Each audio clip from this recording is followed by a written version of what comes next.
Glad you could join me again today. Today we're going to talk about the word consistency. And to me, it just means staying in the game, staying with the job at hand, staying faithful, just doing the next right thing, the thing you know to do in order to keep moving forward towards your goal. And that's because life is really made up of smaller parts, isn't it? And when we get the basics right, then the bigger things tend to take care of themselves, so they usually go well. For example, when we make daily choices about our finances or our discipline of our children or our housework or even spiritual growth and lots of other things, all these little choices that we make that we seem to think are insignificant, they really go together to produce a result for good or for bad, and there's just no other way around it. Consistency is about then doing things diligently. That's the word the Bible uses. In Proverbs 22:29, it tells us if we will do our business diligently, we will stand before kings, or we're going to see some promotion because we've been diligent in our business. And James chapter 1 and verse 22 admonishes us to be doers of the word. And Philippians 4:9 says, those things which you have both learned and received and seen and heard in me, do, and the God of peace shall be with you. So consistency then is about doing. And as I meditated on this word, I began noticing that getting those little things right actually prepares us for the bigger things. Like when David faced Goliath. You know, David had already spent time killing a bear and a lion. He'd been practicing with his sling, doing some target practice, and he knew how to delight and know the presence and the greatness of God. And all those things prepared him for when he stood before Goliath. And Esther, when she was challenged to face the king, she already knew the power of prayer and fasting. And not only that, she knew obedience and faith, she knew the power of God, and she knew her place. Well, both she and David were prepared because they'd spent time doing the small things first. And some other scriptures that came to my mind are Deuteronomy 6, verse 1 and 3. It says, now these are the commandments, the statutes, and the judgments, which the Lord your God commanded to teach you, that ye might do them in the land, whither you go to possess it. Hear therefore, O Israel, and observe to do it, that it may be well with thee, and that ye may increase mightily, as the Lord God of thy fathers hath promised thee, in the land that floweth with milk and honey.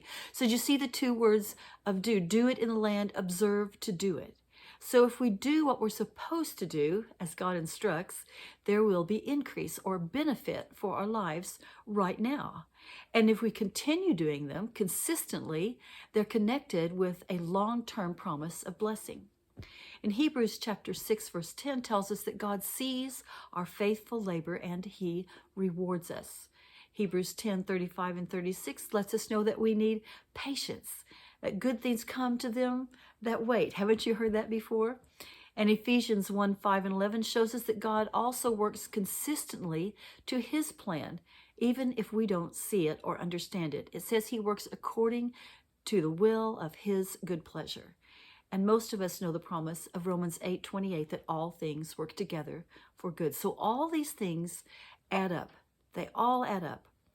But why do we fail then to be consistent? I thought of just a few reasons. First of all, sometimes we just lose heart with the length of the road and we just peter out. We just give up. Sometimes we get distracted or we get lazy along the way. We just don't want to do any more dishes. We don't want to discipline our children anymore. We're tired of the battle. Maybe we don't feel like there's enough incentive or enough reward, and we're unwilling to live on the small blessings as we do the small things while we wait for the greater reward. We just get tired of living on little stuff. We might even lose sight of our goal. We start doing the stuff that's got no purpose, or we just stop doing things altogether and we just wind up spinning in circles because we've lost our perspective, we've lost our goal, we've lost our setting. And the other thing I thought of is we might just grow impatient and frustrated, and we'll develop Sarah syndrome, as I call it, where we think we need to help God out. Let's just do something ourselves. It never works out that way, by the way. That's not a good way for consistency. So how can we help ourselves if we have a need for more consistency? And I find one of the best ways for me to do it is to ask God to prod me and remind me. He's really good at that. The other thing I do to keep motivated is to have motivational things around me. My desk has little sticky notes with all kinds of little motivational sayings that have spoken to my heart, or scriptures that are pinned at right eye level so I can see them. And I use my journal, my lists, and my memos to keep me on track of where I am and where I hope to be. And I have friends who regularly ask me how I'm going and if I'm reaching my goals, and those encourage me as well. During COVID, I read a book called The 12-Week Year, and it really helped me to stay focused on my tasks in that crazy time that seemed to have no purpose. The idea of the book is that instead of thinking that you're going to get something done by the end of the year, you break it down, or break your goals down into quarters. So in other words, you set tasks that you're going to complete through January and March, through April and June, July and September, October through December. You break it down into those 4 groups, and you begin weekly setting a plan to get things going, to move things forward. And I found this really helped me to stay organized, and it was great fun to see how much could be accomplished with just a bit of consistent effort. And it's a good book if you're looking for help on time management and meeting goals. And I found that the principles I've learned have stuck with me, and so I don't see my life now in a whole year. I see it in quarters or in segments or seasons, the things I want to accomplish in shorter periods, and that motivates me to get more things done.